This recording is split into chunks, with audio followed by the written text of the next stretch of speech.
maanta sheekada waxay u dhaxaysaa dawaco iyo dooro. Badanaa markii la joogo sheekooyinka Soomaalida, dawacada waxaa loo adeegsadaa inay tahay xayawaan aad u aqli badan oo xayawaanada kale ka aqli badan. Maanta waan arki doonaa doorada iyo dawacada mid ka aqli badiya.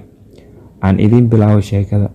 Maalin maalmaha ka mid ah ayaa dawaco aad u gaajootay, markaas ayay soo raasatay ugaar. Dawacadii waxay soo socotaba, marka dambe waxay la kulantay dooro geed saaran. Markaas ayay istiri dawacadii, geedkan ma kori kartide, dooradan sidee ku cuni kartaa? Markaas inay u fikirtay ee waxay ku tiri markaas dooradii, dooroy soo deg, waqtigii salaada la gaaray aan tukanay.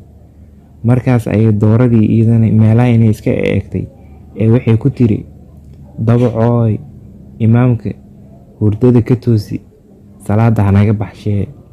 Markaas ayay dawacadii intay hareeraheeda eegtay ee waxay tiri dooroy, imaamka halkuu joogaa?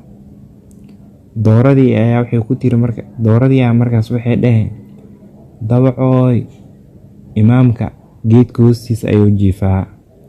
Dawacadii markaas ayaa aragtay eegii oo geedka hoostiisa jiifa. Markaas ayay waxay